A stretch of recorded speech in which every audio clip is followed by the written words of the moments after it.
One way to describe what we are is a foundation of mind, a basic space, a primordial space of pure intelligence. And how how do we know that this exists? This primordial intelligence. Well, we know it exists because it's who we are. But one logical way to consider this is if we subscribe to the idea that there was a big bang, something came out and appeared because we can see it now. We live in a world, an apparent world. So that came from something. What did it come from? What was pre-world? And given that what has appeared is intelligence, trees growing, heartbeats, buildings, mathematics, all of the knowledge of the universe, all of the functions of the universe, then what it appeared from must be intelligent. This is a very simplistic way to look at it, but it's quite hard to refute that something came from nothing. And that nothing, which isn't nothing, but we'll call it that for a minute, is this foundation of mind, the basic space of intelligence. And out of that intelligence occurs what we might say is a localized intelligence. It isn't really, but it feels like that.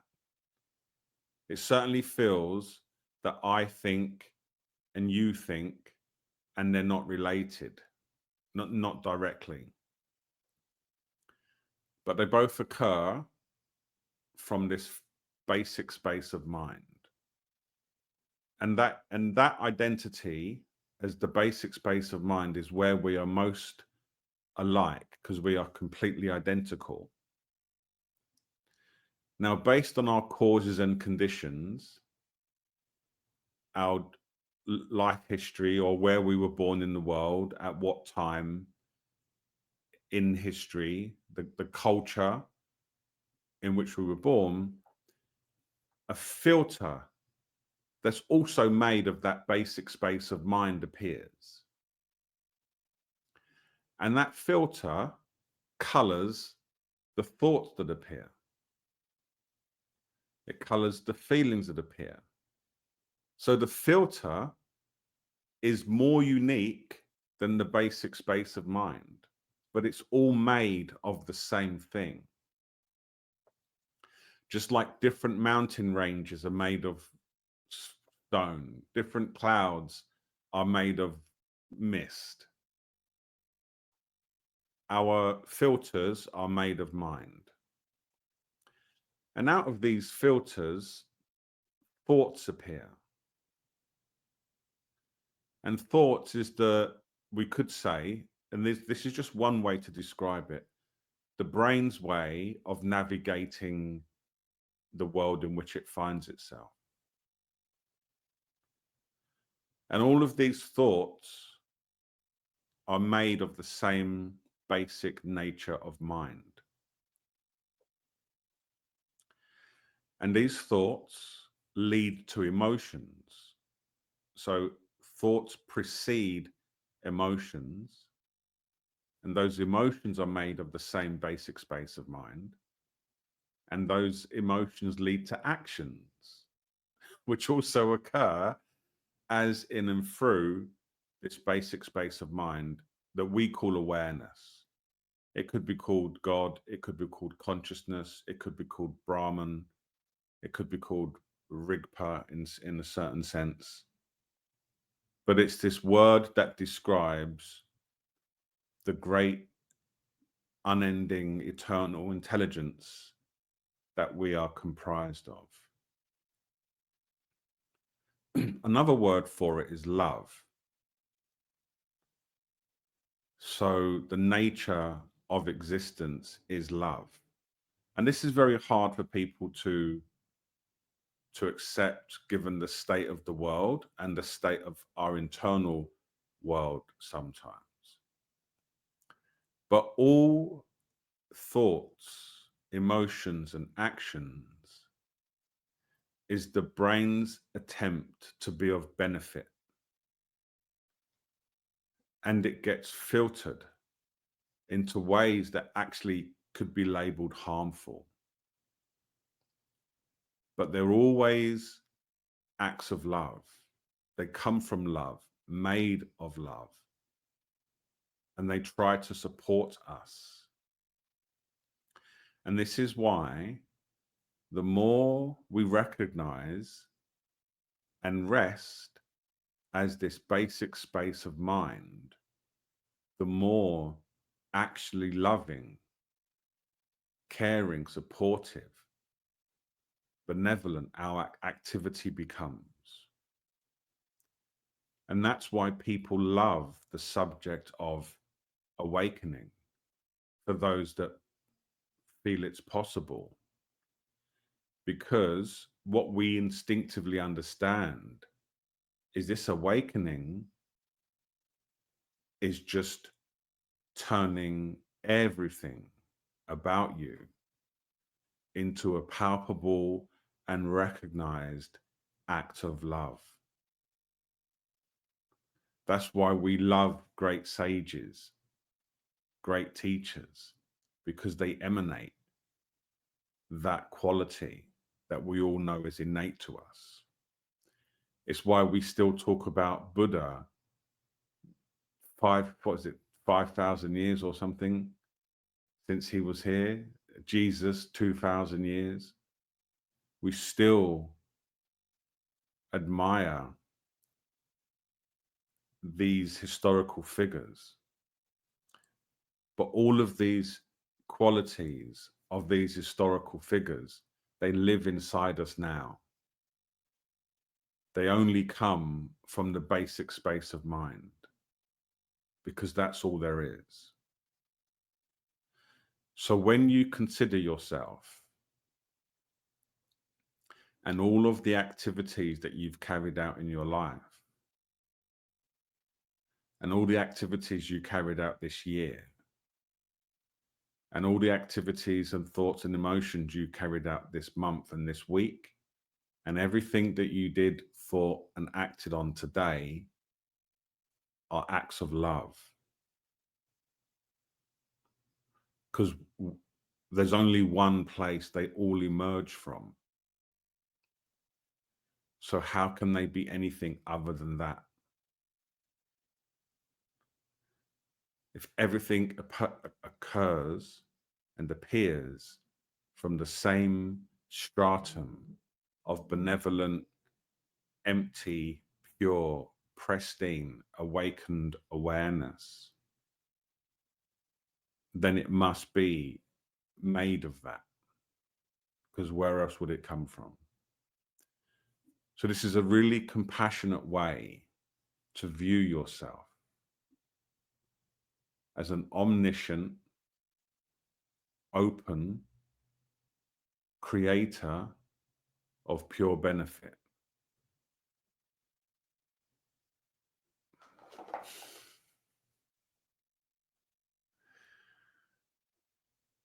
It's a very, very, very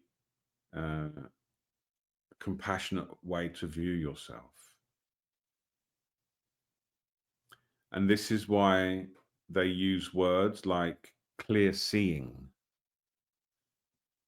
because that means the filter through which you're viewing everything dissolves.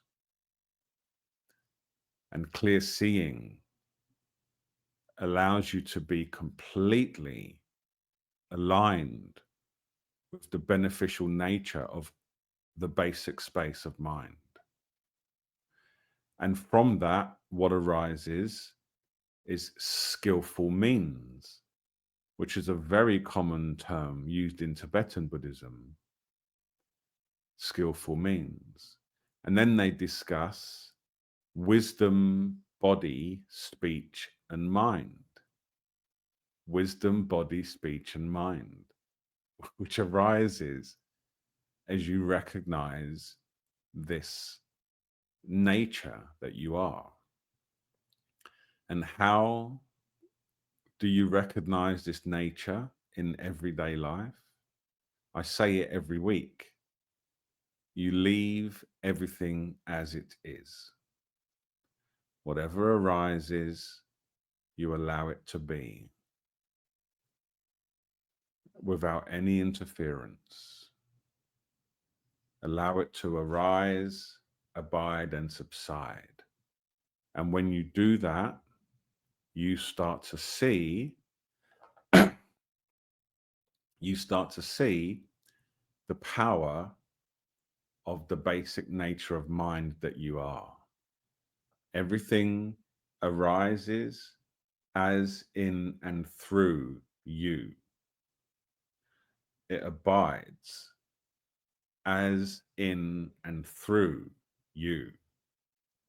And it subsides as in and through you. And it never deviates from that. Look at this satsang we're doing here. It arises as in and through you.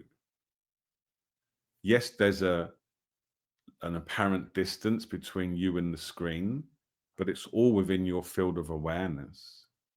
I am arising and abiding and eventually subsiding as in and through you. You as in timeless awareness. You as in absolute intelligence. And everything does this. You just have to keep watching it. And where it really becomes beneficial is in what are called afflictive states. There are really no afflictions because this nature of mind is stainless, is unstainable. But there's afflictive descriptions that are right. I had one last week when I got unwell. It was an afflictive description of a really bad stomachache. And it arises as awareness, abides as awareness, and subsides as awareness. And that's the practice.